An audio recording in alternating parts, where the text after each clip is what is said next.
नमस्कार। आइए सुनते हैं आधुनिक मानव शांति की खोज में स्वामी निखिलेश्वरानंद जी की प्रसिद्ध पुस्तक से आज का अंश। इसको हम क्रमबद्ध रूप से प्रस्तुत कर रहे हैं। आशा है कि आप इसको सुन रहे हैं। आज हम कृपा ही केवलम, कृपा किसे मिलती है, शरणागत भक्त और कृपा, और मुझसे बुरा न कोई शीर्षक के अंतर्गत प्रस्तुत किए गए महाराज के विचारों को सुनेंगे। कृपा ही केवलम भगवान की अद्भुत स्वचालित व्यवस्था है। जैसा करो वैसा भरो। इस व्यवस्था में भगवान स्वयं भी सामान्यतः हस्तक्षेप नहीं करते हैं। वे स्वयं भी यदि अवतार लेकर पृथ्वी पर आते हैं तो उन्हें भी कर्म के अनुसार फल भोगना पड़ता है। भगवान के 10 अवतारों की कथा से हम इसे जान सकते हैं। अब प्रश्न यह उठता है कि क्या किसी प्रकार कर्म फल से मुक्ति नहीं मिल सकती है? क्या भगवान के नियम इतने अटल और जड़ हैं कि इनमें कोई परिवर्तन नहीं हो सकता है? यद्यपि सामान्य लोगों के लिए वे नियम अटल हैं, किंतु वे जड़ नहीं हैं। इनमें परिवर्तन ला सकते हैं। भक्तगण अपने हृदय की तीव्रतम प्रार्थना से, नाम जप से, प्रभु की कृपा से इनमें परिवर्तन ला सकते हैं। श्री श्री मां शारदा देवी कहती हैं, जो भगवान के नाम का निरंतर जप करते हैं उनके विधि के लिखे लेख विधाता स्वयं अपने हाथ से मिटा देते हैं। अर्थात भाग्य को पलटने की, प्रारब्ध कर्म से मुक्ति देने की शक्ति भगवान की कृपा में निहित है। जो भगवान की शरण में आते हैं, उनकी कृपा प्राप्त करते हैं, वे कर्म बंधन से मुक्त हो जाते हैं।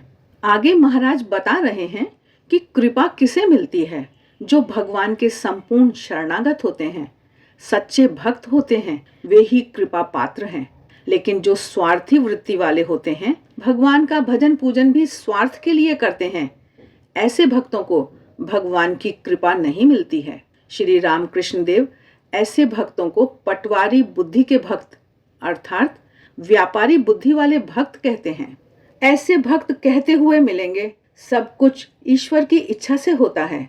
मैं भ्रष्टाचार करता हूँ तो वह भी ईश्वर की इच्छा से होता है। उसी ने मुझे ऐसी बुद्धि दी, ऐसा सुझाया, इसलिए मैंने ऐसा किया।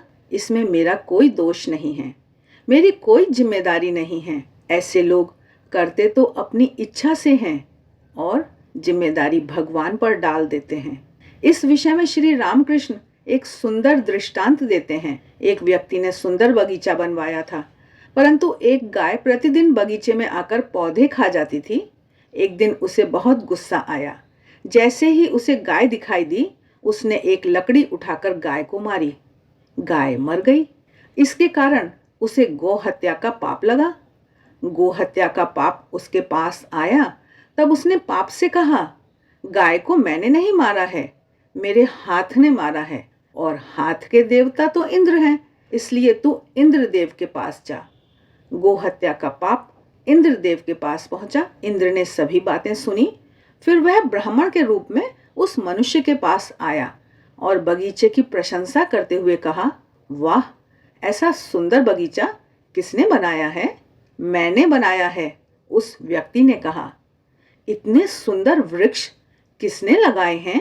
मैंने लगाए हैं, उसने अभिमान से पुनः कहा। फिर इंद्र ने पूछा, यह गाय किसने मारी? तो उसने कहा, इंद्र ने मारी। वाह रे वाह, यह सब तूने किया और गाय इंद्र ने मारी। ले, यह तेरा गो हत्या का पाप। यह कहकर इंद्र ने उसे गो हत्या का पाप दे दिया और वहां से अंतर ध्यान हो गए। यह दृष्टांत बताता है कि अधिकांश मनुष्य अच्छे कार्यों का यश स्वयं लेते हैं और दुष्कृत्यों की जिम्मेदारी ईश्वर पर डाल देते हैं। ऐसे लोगों और भक्तों के लिए कृपा काम नहीं करती है। उनको तो कर्मों के फल भोगने ही पड़ते हैं। आगे महाराज शरणागत भक्त और कृपा विषय पर अपने विचार प्रकट करते हुए बता रहे हैं कि जो भगवान पर संपूर्ण रूप से निर्भर होते हैं, ऐसे शरणागत भक्तों के लिए भगवान की कृपा निरंतर बहती रहती है। ऐसे भक्त कभी यह सोचते ही नहीं हैं, पाप करें तो उसका दायित्व मेरा नहीं भगवान का है, उनके मन में पाप का विचार भी नहीं आता है। जैसे कुशल नर्तक के पैर कभी बेताल नहीं पड़ते, वैसे ही भगवान के अधीन भक्त की चेतना भगवान के साथ एकाकार होने से वह कभी दुराचरण नहीं करता है। वह जीवन के सभी सुख दुख को भगवान का प्रसाद मानकर उसे आनंद से स्वीकार करता है। नरसिंह मेहता के जीवन में अनेक दुख आए।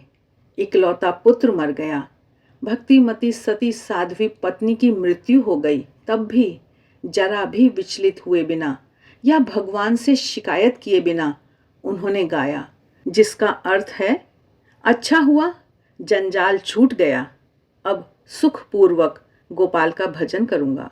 संपूर्ण शरणागत भक्तों की ऐसी भावना होती है, उनमें ऐसी अटूट श्रद्धा होती है कि भगवान जो कुछ करते हैं वह मंगलमय ही होता है। इसलिए दुख में भी उन्हें भगवान की कृपा का अनुभव होता है।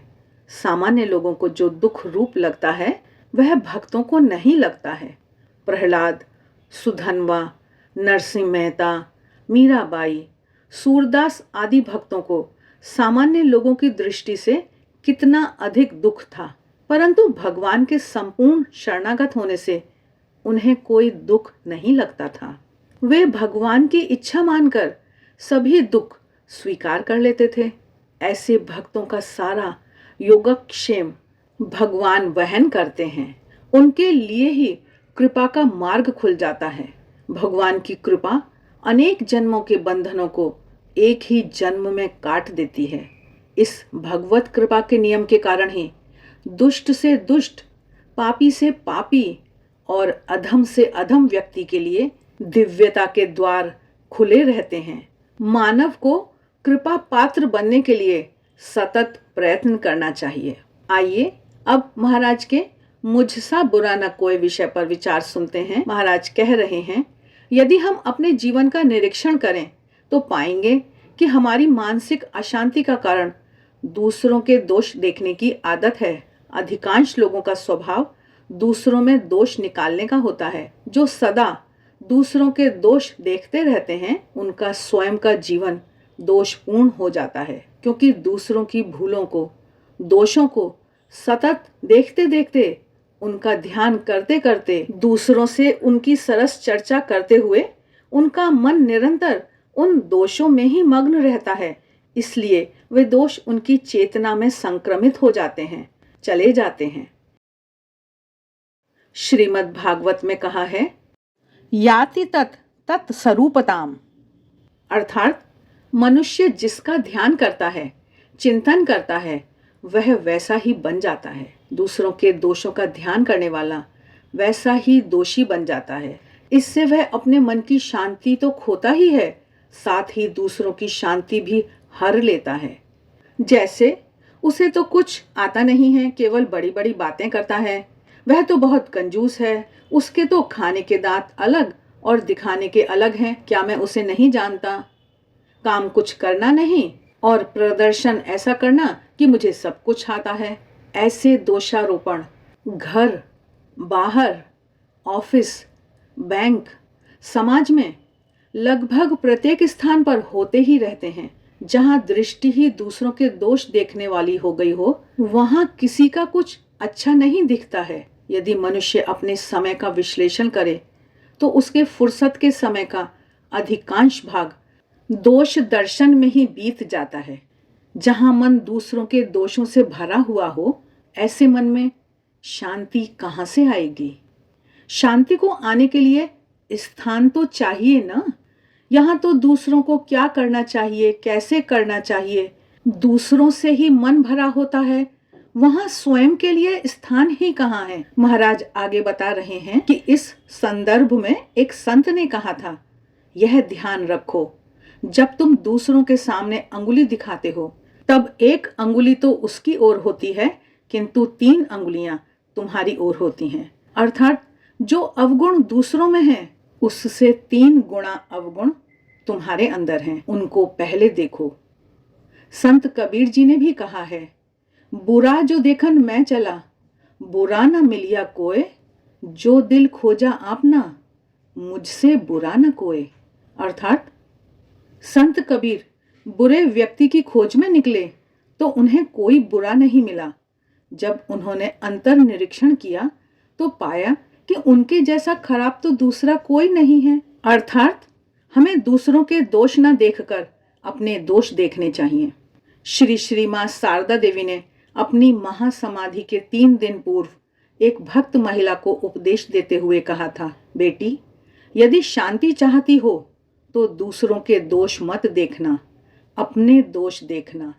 इस जगत में कोई पराया नहीं है, सब अपने हैं। सच है, जो जगत में सबको अपना मानते हैं और किसी में दोष नहीं देखते हैं, उन्हें किसी प्रकार का भय नहीं होता, उद्वेग नहीं होता।